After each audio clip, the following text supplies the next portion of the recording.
Tales of Arise was leaked and it's real! Normally I'd be upset to see a game I've been looking forward to for a while now get leaked, but the game looked so good, and in motion it looks even better! Tales of Arise is a real thing that's happening and I'm so excited! What freaking timing, I just made a video talking about the next entry and here we are, baby! There's so much to talk about, the scenes in the trailer, what the story could potentially be, gameplay. Oh, I'm so excited! Okay. The trailer itself was a work of art. I get goosebumps from the sound of the female lead's heels hitting the floor all the way to the logo at the end. It's such a well done promotional video and gets me so excited to see more. So let's talk about it. First things first, hell yes. A new engine. We're finally off the Xillia engine and it can finally be up to snuff with next gen. I don't know why the heck it took over a decade to beat Vesperia as the best looking entry, but it's done. We finally moved on and my goodness, the game is already shaping up to be visually stunning. Unreal Engine 4 is a marvel and I'm so hyped to see what they do with it. I mean, it was used for Kingdom Hearts 3 and that's in my top 3 for my favorite looking games of all time. The characters especially look freaking phenomenal. Look at this queen. Is that Ifrit? My boy's swole, like hello? And Luger 2.0? Isn't he supposed to be?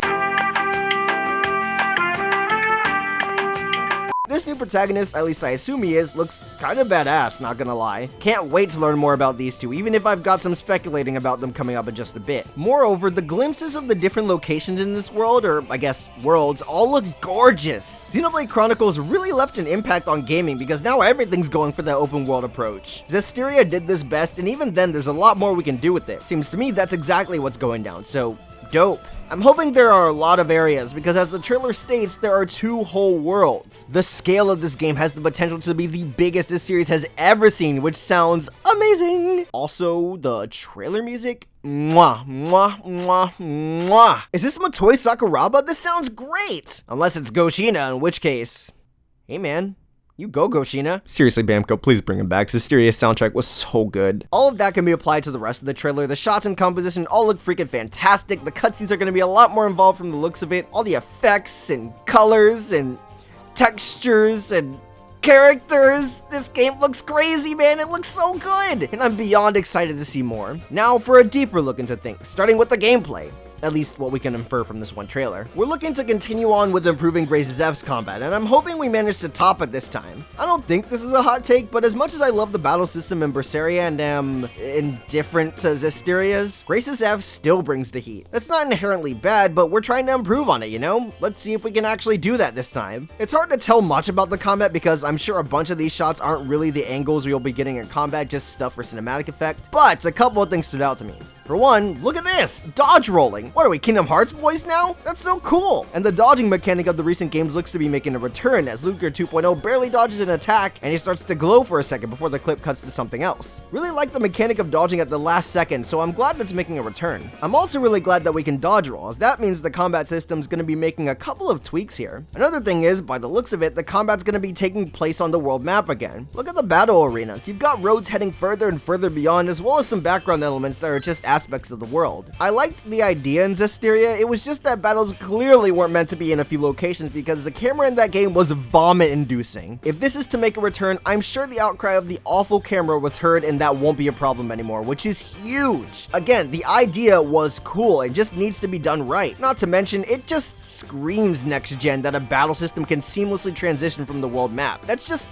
awesome. We didn't see a standard combo, so I can't tell if we're sticking with the art tree or going back to basic hits on top of arts, so I'm gonna keep my eyes peeled for that in the future. However, we did see some form of an art in the trailer, and it looks incredibly similar to one of Asbel's B arts, which doesn't really confirm whether or not the art tree is returning. We've got our black-blue gradient background here, so it seems like we've already got our first look at mystic arts. On top of that, Not Lila does a little fancy attack with a bunch of cool camera angles, so maybe the game's gonna include another tier of attacks like Vesperia's burst arts, which aren't quite mystic arts, but are still powerful enough to warrant fancy camera work. Taken to the next gen level, of course. I'd be so down for that. Also, there are like so many large-scale battles in this trailer, and that's amazing. Large enemies in Tales games were super hit or miss, but this game's combat is looking clean and ready to do some fancy crap.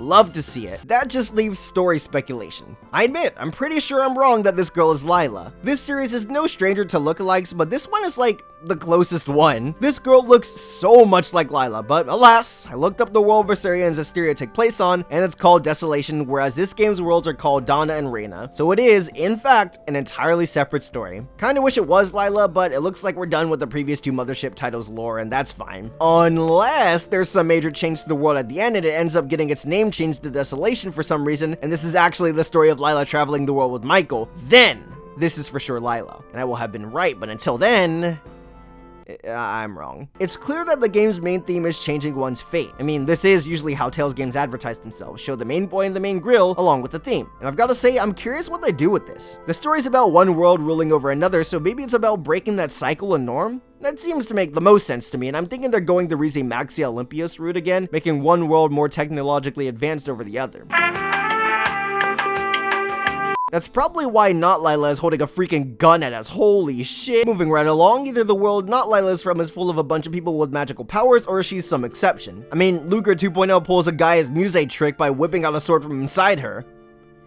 Okay, just gonna act like I never said that. Something's up with this girl, and I'm thinking she's either a princess or someone of higher authority with some special abilities. Maybe it's a situation like in Vesperia, where Estelle was busting out of the castle and Yuri happened to be at the right place at the right time to help her escape. Like, she realizes the people in power with her are all corrupt and she wants out. A mutual kidnapping, if you will. I'm pretty sure it's something like that. I'm 99% sure this is a Freet, and in the trailer, there's a shot of Luger 2.0 about to fight him, one of the boss fight with the Freet, and then another of particles flying into Luger 2.0's sword. I'm thinking he beats the crap out of poor Freet and absorbs his power. Maybe they need the power of the spirits to stand up against the corrupt world or something. Of course, they aren't doing this alone and will need a party. While we haven't officially been shown anything yet, there was a clip of the two people we've been acquainted with on a train with two other people, who I'm gonna assume join our party later on. It's hard to get a good look at them since an explosion in the background distorts their look, but I'm curious to know more. Finally, there's some weird orb Not Lila's holding, and I have like no idea what this is. But I do know it's gotta be important.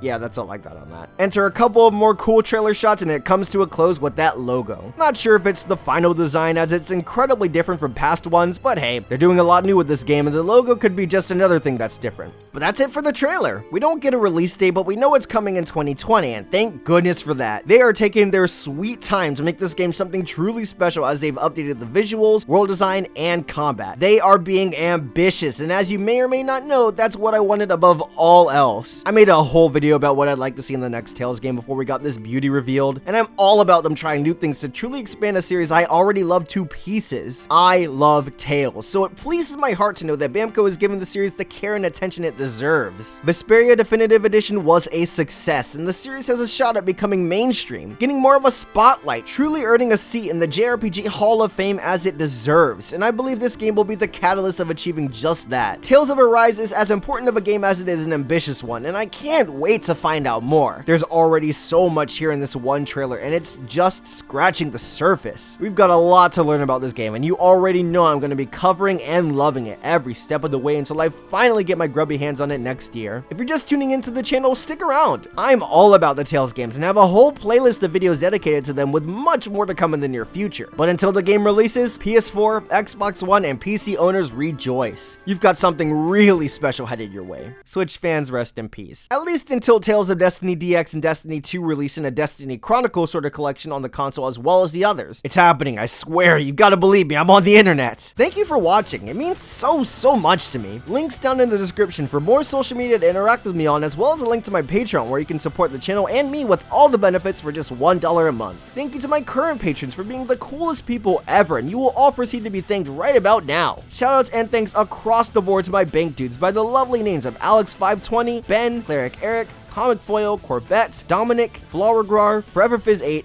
Gaius, Gentleman Gamer, Jacob Horner, James V, Kiara, Kimby7, Max Hawkman, Michael Douglas, Mitchie, Neolab, R2K, Renegade Master, Sean McTagg, Soul, Shadow the Cat, Steve Appleman, Tex-Mex, Tomboy Taru, and Xenolith. The list is growing! That's so cool! Thank you all so much for donating. I love you guys. And I love you, the viewer, for giving me a watch you feel is warranted. I'll see you all next time in this crazy ride we're about to embark on. It is a good time to be a Tales fan. I'll see you around. Bye-bye!